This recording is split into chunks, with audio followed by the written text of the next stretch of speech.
What's going on, Diesel War Reaction? I'm back with another video. This one's called The Chilling Murder of Marvin Gaye. Full death story. Let's get into it, folks. So sad, RIP to a legend. 69-year-old Marvin Gaye Sr. was taken to police headquarters in downtown Los Angeles last night after being booked on suspicion of murder in the death of his son. This footage shows Marvin Gaye's father being arrested for doing the unthinkable. On April 1st, 1984, Marvin Gaye got killed, and unfortunately, that was not an April Fool's joke. That day, the most famous Motown artist of all time passed away. Despite his tremendous success, he was apparently struggling with intense personal circumstances. Why did Marvin change his last name and leave to Europe? And what happened that afternoon in April of '84? In this video, we'll give you the full story on Marvin Gaye's death. Marvin Pence Gaye Jr., we all know as Marvin Gaye, was born in Washington, D.C. on April 2nd, 1939. Didn't know His that. father, Gaye Sr., was a church minister and a very violent man. Marvin's family was constantly in terror of his punishments and the unavoidable theological justifications for his mistreatment. When Marvin was only 4 years old, he joined the church choir, and by the time he was 11, he had fully developed a love of singing. A performance at the school play made him believe he could actually have a professional singing career. In junior high, Marvin began to take singing even more seriously and became a singing star with the Randall Junior High Glee Club. Later, at the Cardozo High School, he joined several doo-wop vocal groups, like the DC Tones and the Dippers. Marvin also mastered the piano and the drums, and often found peace in music. Meanwhile at home, Marvin's father beat him brutally, striking him for any shortcomings. Living in his father's home, according to the young Marvin, was like living with a king, a very unusual, changing, terrible, and all-powerful king. Gaye Sr. was widely known as a cross-dresser, which made the younger Marvin a target of bullying in the family's Washington, D.C. neighborhood. When he rose to fame, he added an E to his last name due to this, along with speculations about his own homosexuality. Marvin believed he would have killed himself if his mother had not comforted him and supported his singing. Later, Marvin's sister stated that from the time he was 7 years old until he was a teenager, he was indeed frequently abused. During his teenage years, the relationship with his father worsened, and Marvin got kicked out of the house by his dad often. Could then be foreseen that it all would result in Marvin's death years later? Marvin, at 17 years old, dropped out of high school and tried to escape his cruel home life by entering the U.S. Air Force in 1956. Disappointed at being forced to do menial work and not being able to handle authority, he pretended to be mentally ill and was soon let go. Marvin's sergeant said that he disobeyed instructions and he received a general discharge from the military. After his return, Marvin joined the vocal group The New Moonglows in the late 1950s. The gifted vocalist quickly won the group's founder, Harvey Fuqua, over. With his incredible vocal range, which covered 3 vocal timbres, Marvin and Fuqua were both quickly noticed by Detroit music mogul Berry Gordy Jr., and were soon signed to Gordy's illustrious Motown Records. Although Marvin wouldn't have his first chart-topping single under his own name until 1962, his early years of Motown were full with success in the background, being a session drummer for Motown legends like the Supremes and Stevie Wonder. Marvin displayed his wide variety throughout the 1960s, producing solo dance songs as well as passionate duets with hitmakers like Diana Ross and Mary Wells. His hit, I Heard It Through the Grapevine, became Motown's best-selling single of the 1960s. In 1982, Marvin signed with CBS's Columbia Records after spending 20 years with Motown, and he started production on his final album, Midnight Love. The R&B star's comeback smash lead song from that album, Sexual Healing, helped him win his first 2 Grammy Awards, as well as the American Music Award for Favorite Soul Single. Marvin struggled greatly with substance abuse and bouts of depression that had haunted him for the majority of his life.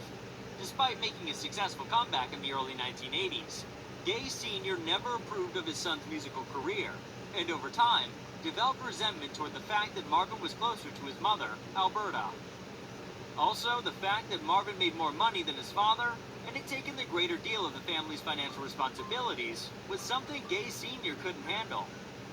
After his latest tour ended in August of 1983, Marvin returned to the U.S. and moved into his parents' home to nurse his mother, who just had a kidney surgery.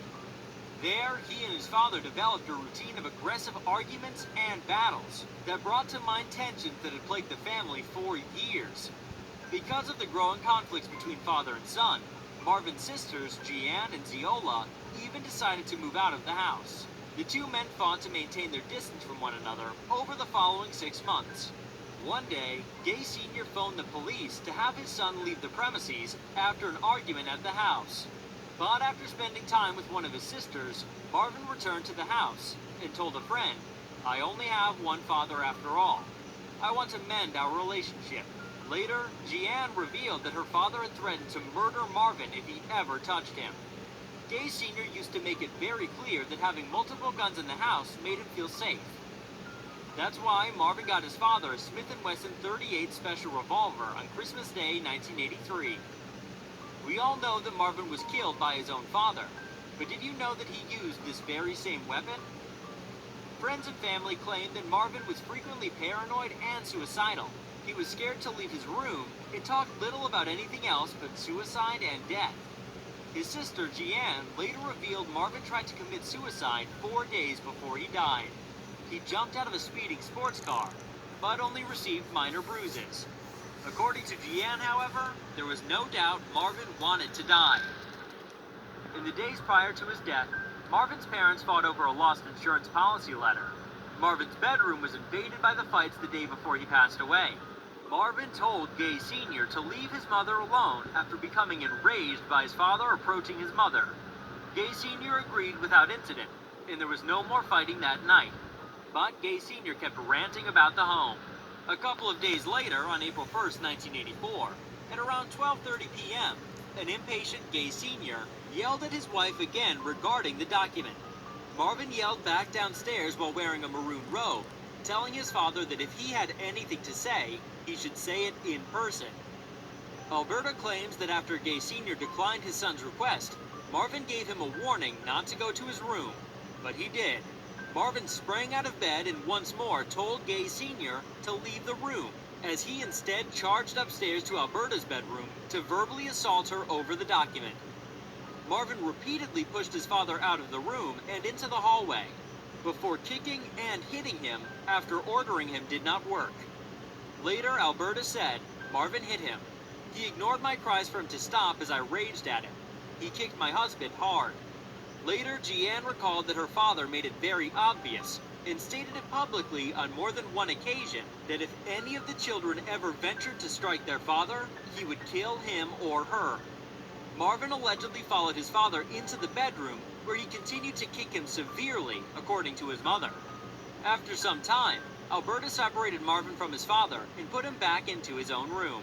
Shortly after, at 12:38 p.m., Gaye Sr. returned with the .38 gun his son had earlier given him.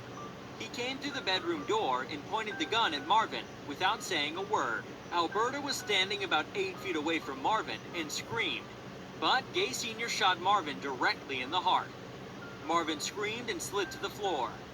The first shot, which proved deadly, entered Gaye's chest from the right side and exited via the right lung, heart, diaphragm, liver, stomach, and left kidney before resting against his left flank. After this first shot, Marvin's father moved in closer and fired again, this time at point-blank range. By the time the police arrived at the house, Gaye Sr. was sitting on the porch with a gun in his hand. When they asked him if he loved his son, he responded, "Let's say I didn't dislike him." Later than an hour later, at 1:01 p.m., the hospital declared the singer dead. His last words, according to his brother Frankie, who lived next door, were, "I got what I wanted. I couldn't do it myself, so I made him do it." Marvin's body was cremated at Forest Lawn Memorial Park, Hollywood Hills, following his funeral, and his ashes were dispersed into the Pacific Ocean. His father was initially charged with first-degree murder, but after the discovery of a brain tumor, the accusation was reduced to voluntary manslaughter. At the time, Gaye Sr. was quoted as adding, "I didn't mean to do it," and he also claimed he assumed the gun was loaded with blanks. He said it seemed like the first shot didn't bother Marvin, so he fired again. On September 20th, 1984, he entered a no-contest plea to the voluntary manslaughter charge. Judge Gordon Ringer gave him a 6-year suspended sentence and 5 years of probation with no jail time on Damn. November 2nd, 1984. That was fucked up. In 1998, Gaye Sr. passed away at a nursing home.